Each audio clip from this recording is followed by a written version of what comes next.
Raiders GM candidates coming up here on today's show. I'm Mitchell Renz. You're watching the Raiders Report. And coming up here on today's show, I'm going to be breaking down the top 10 general manager candidates for the Las Vegas Raiders. I'll admit, I did not rank these candidates simply because until we know who the head coach is or maybe even what type of direction the Raiders are going to go could really influence which GMs to bring in. I just wanted to put out a good list of 10 names of why everybody should know who they are, what their backgrounds is, and why they would be good candidates for Las Vegas. If you don't already know, hit that subscribe button, turn on those notifications. I'm telling you this, it's going to be the biggest offseason of all time here for the Raiders. I've been saying it for months, I've been saying it for weeks, and I've especially been saying it this week. So you don't miss anything around who the next head coach, who the next GM is, hit that subscribe button. So let's go to the very first name here, and the reason why he's going to come up first is because it's the first name that I thought of. Ed Dodds, the Indianapolis Colts assistant GM. He has applied to be the Raiders GM. Last year, he tried to get the job also when the Raiders were looking back when they hired,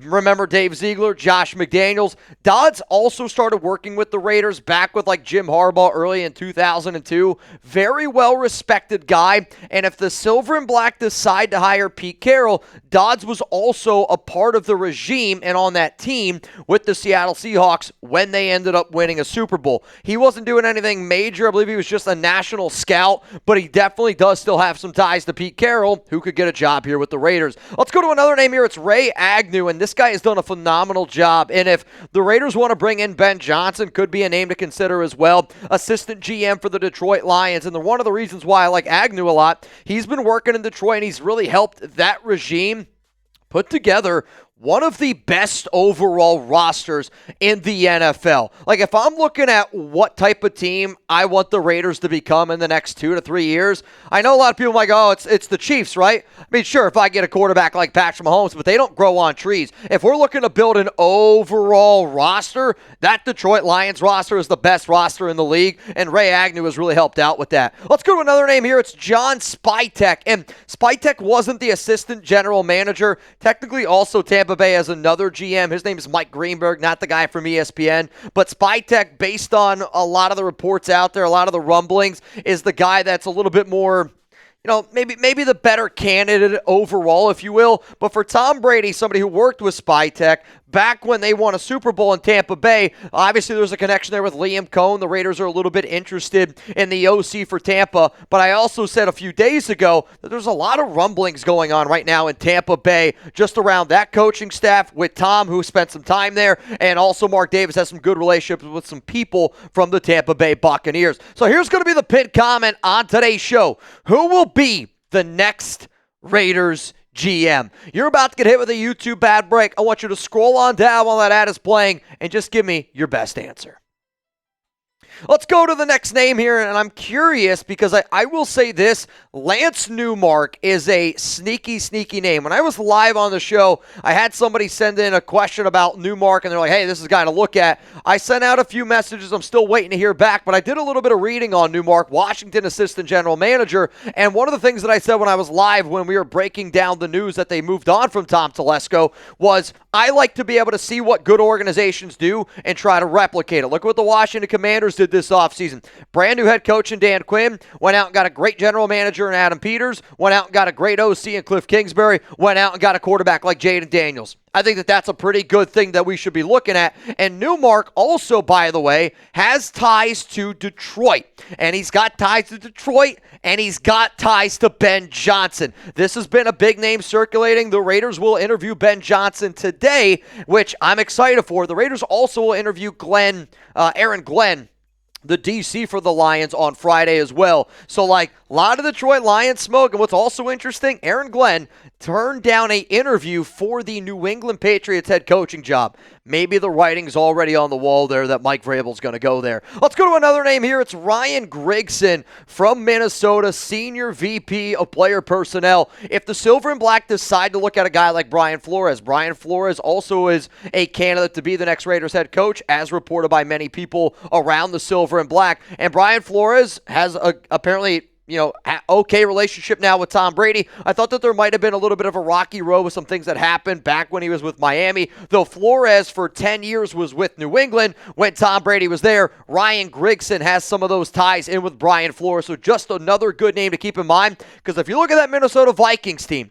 I think when a lot of people saw that roster on paper, they go, that's not a very good football team. I bet a lot of people picked that team to finish last in that division, and they came out and showed that they're one of the best teams in the NFL. Ryan Grigson is a name to keep in mind. I got 5 more GM candidates coming up here on today's show, but before we take a deep dive into them, I want you all to take a little bit of a deep dive into Prize Picks. Get $50 when you play, $5 you don't even need to win to receive the $50 bonus. It's guaranteed. I love using Prize Picks, America's #1 daily fantasy sports app out there. All you got to do is pick more. All you got to do is pick less and watch the winnings roll in. How many people out there plan on watching a little bit of college football this week? How many people plan on watching a little bit of, playoff football? I'm saying this. I love watching a bunch of events, and anytime I sit back and I think to myself, I'm going to spend some time today watching a game, even if I don't win on Prize Picks, I feel like I came away a winner, because it's really hard to be able to put $5 down and occupy yourself for 3 hours in today's day and age.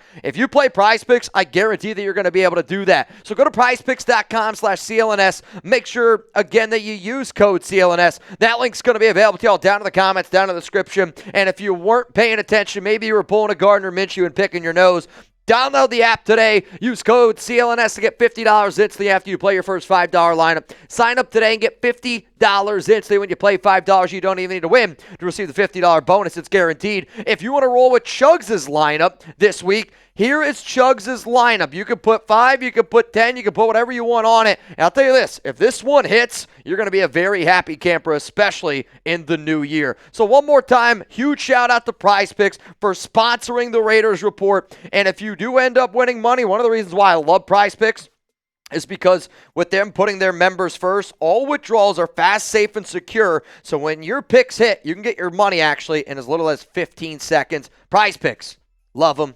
Shout out to them. Run your game. Let's go to another name here for the Raiders GM candidates. It's Alec Halaby. Hopefully I pronounced that right. Philadelphia Eagles assistant general manager. And there's no ties here. This is just one of those things where a lot of times we always look at certain trees from coaching spots, right? I think Howie Roseman is the best GM in the NFL, or one of the best GMs in the NFL.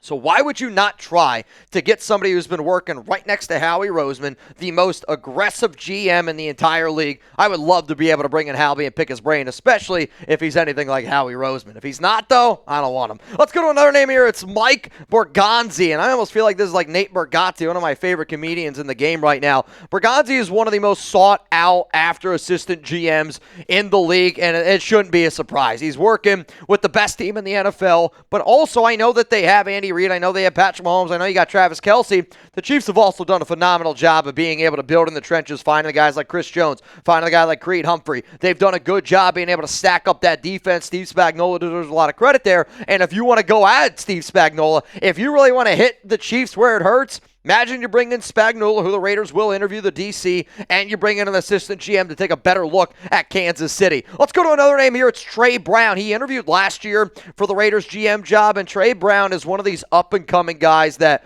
he will get an opportunity sooner rather than later. He interviewed for the Raiders back in 2019. He interviewed for the Raiders in 2022. He's got a good relationship with Champ Kelly. If they decide to keep Champ on this roster, Trey Brown could be a very intriguing person, but he is somebody that's done a great job building rosters in some lower levels of football. Trey Brown, interesting name to keep in mind. Let's go to another guy that interviewed last year for the Raiders. Terrance Gray for Buffalo is credited for a lot of the good things that the Bills offense has done. One of my buddies actually in high school is on the Bills staff, and he tells me all the time that Terrance Gray is a stand-up dude. He is an outstanding guy, and he's going to get a shot in the NFL. He's been with the Bills, I want to say, for 6 seasons, but Terrance Gray, since they interviewed him last season, I would imagine he's going to be another name that they're going to keep in mind. And then the last name is this, Ryan Cowden, New York Giants executive, aide, something to the GM?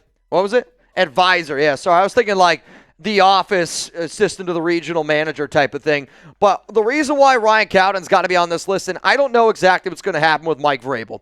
If the Raiders bring in Vrabel, Cowden's got to be considered because he was on the Titans staff back in 2022, and there was a quote that I found of Vrabel saying that he believes Cowden should be the full-time GM in Tennessee. What ends up happening? Tennessee ends up firing their other GM. Cowden ends up leaving. Mike Vrabel's fired the next year. So if they end up bringing him in, could be somebody to keep in mind. Overall, though, the Raiders can go in a lot of different ways, and I just tried to throw on my quick thinking cap here, and I gave you the top 10 GM candidates. Once we learn a little bit more about the direction that the Raiders could potentially go at the head coaching position, or maybe even a little bit of what the Raiders are considering overall for that next head coach or for next GM, I will make another video with way more information on why I like each guy, but I'll also do a ranking from 10 down to 1 like I did on my head coach video. So before I get out of here again, make sure you subscribe, make sure those notifications are turned on, and if you want to hang out with me during any of these games right here, the time that you see on screen is when I'm going to be going live, and I'm going to be going live 30 minutes before kickoff. Appreciate everyone that's always tuned in. Tom Telesco, I wish you the best. Antonio Pierce, I wish you the best. Mark Davis, Tom Brady,